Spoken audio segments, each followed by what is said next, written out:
15 वर्ष के आयो मैले 18 वर्षमा यी सालोलाई मैले भोट दिएँ अहिले म खै त कुनल देखे हा कुनल चिनी हा एमाले माओवादी कांग्रेस पुराना हुन् यिनले केही गरेनन् नयाँ भर्खरको गरेर ल्याउँदैछ त्यो पुराना उही पुरानो गरिकन त्यो भोट नदिने भने के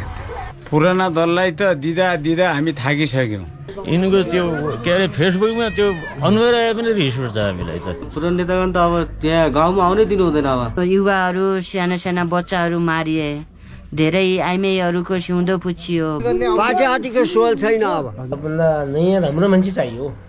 नयाँलाई दिने नयाँ मान्छेलाई दिउला नि हामी नयाँ दिने नयाँ मान्छेलाई यङस्टरलाई दिन चाहन्छु म हाम्रो चाहिँ अहिले फागुन 21 मा हुने निर्वाचनमा चाहिँ तपाई नयाँ मान्छेलाई दिन चाहनुहुन्छ कि पुरानै दललाई नेता हुनम कि कोही अगरका मान्छे जो हन्त हल्कै बुढी लागेका हन्त तिनको नामै निकाले जान्दैन बाबु अब के भन्ने गोपाल बुम भया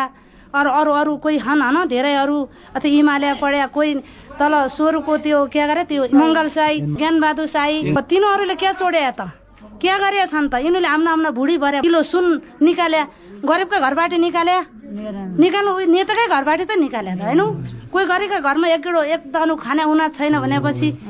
तिनीहरूको घरबाट त्यति लुग्ने हामीले कानमा पिल्ता घुडा लगायौँ हामी मजदुर गरेर हामीले पेट पाल्नु द भने हामी सुन लगाउन सक्छौँ ती खातेहरूले त्यत्रो सुन माथि छोपाएर राखे त्यति कोही गरिबको भर्नु त्यति रुपियाँ आगजाली भए त तिनको आँखा छिएनन् कोही डुडे हुँदो होला कोही पाल हालेर पनि मान्छे कति पर आमा कति बसिएछन् नदीका किनारामा तिनीहरू कुनै घर बनाइदिनु पर्छ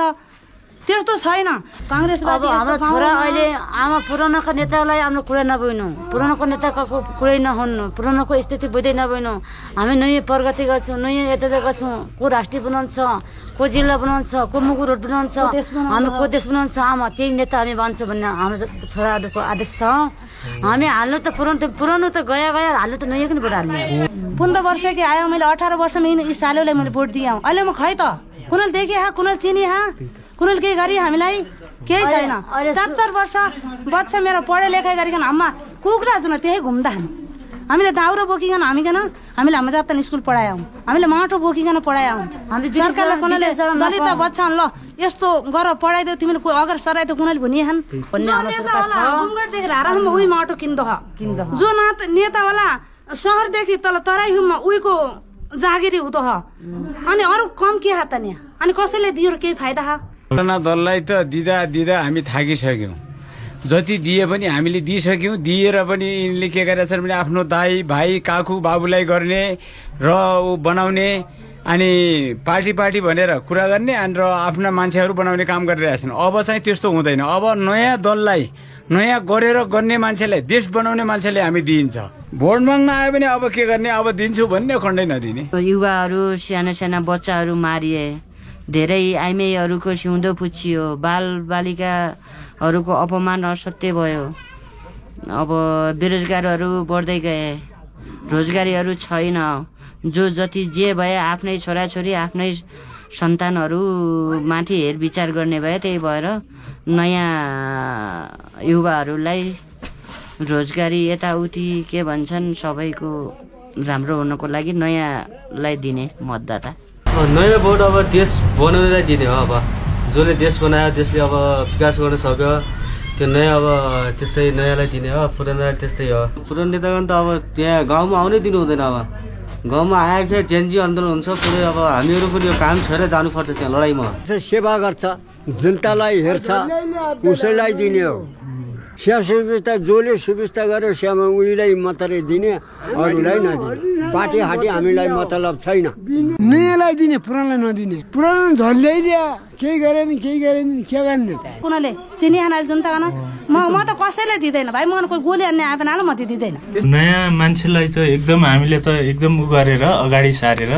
नयाँ मान्छेलाई हामीले एकदम उ गर्ने हो पुरानो मान्छेलाई हामीले अब विश्वास गर्ने उ पनि छैन हैन पुरानो मान्छेलाई त अब एकदम वाक्क दिक्क भइयो क्या त्यो भएर नयाँ मान्छेलाई चाहिँ अगाडि सार्नु पर्यो भन्ने चाहिँ मेरो भनाइ छ किन आएको भने दिनुपर्ने हो भने नयाँ पुस्तालाई दिने मान्छेले कसरी कहाँ व्यवस्था मिल्छ कसरी के व्यवस्था मिल्छ कसो हामी बुढा छौँ त पनि तर देशको अनुहार फेरिनु पर्यो देशको एउटा इतिहास बहिनु पर्यो देशमा शान्ति हुनु पर्यो फागुन 21 गते हुने निर्वाचनमा अब हामीले नयाँ युगलाई ल्याउने भन्ने हामी सबैको आत्मामा रचेका छौँ र अहिले नयाँ मान्छे नै चाहिन्छन्। एमाले माओवादी काङ्ग्रेस पुराना हुन्, यिनले केही गरेनन्, अहिलेसम्म गरेनन्, अब के गर्छन्, अब केही सक्दैन। पुरानोलाई चाहिँ कदाचित नदिने, नयाँलाई अब त्यस्तो राम्रो मान्छे आएपछि सबको नयाँलाई उ गर्ने हो, कोसिस गर्ने हो। पुरानोलाई त नेपालै सखाप बनायो, पुरानोलाई त त्यो यता हेर्दा पनि हेरिँदैन। होइन, सबभन्दा नयाँ राम्रो मान्छे चाहियो देशमा विकास गर्ने, देशमा यताउति गर्ने, सबै अब जनतालाई हेरफेर गर्ने त्यस्तो नयाँ मान्छे त नयाँ मान्छे नै हुनु पर्यो। मैले त नयाँ मान्छेले दिने भन्छु, नयाँ सोच नयाँ विचार भएको हुन्छ। अनि पुरानाले त अब हामीले धेरै कुराहरू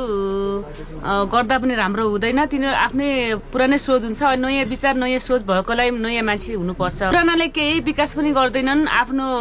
छोराछोरीलाई भर्छन्, आफ्नो इष्टमिष्टलाई भर्छन्, कुनै देशको लागि सोच्दैनन्, कुनै गरिब दुखीलाई पनि सोचेको छैन। त्यही भएर अब नयाँको आशा छ, केही राम्रो गर्नुहुन्छ कि कुनै राम्रो नीति नियम भ्रष्टाचारहरू हट्छ कि भनेर, त्यही भएर हामी नयाँलाई दिन चाहन्छौँ। नयाँ मान्छेलाई, यङस्टरलाई दिन चाहन्छु म। पुरानो भनेको त्यस्तै हो, अनि new is the new commerce हुन्, त्यसैले नयाँ मान्छेलाई दिनुपर्छ। अब नयाँ मान्छेलाई हेरौँ न, अब नयाँ उठ्ने मान्छे के कस्तो छ होइन, सबै बुझेर दिने भन्ने सोच हो। हाम्रो मान्छे चाहियो कि राम्रो मान्छे चाहियो? राम्रो मान्छे भएपछि हामीले सबले उसलाई हामी समर्थन गर्ने हो। र फेरि त्यो पार्टी फलानु पार्टी यो मान्छे ठिक, यो मान्छे ठिक होइन,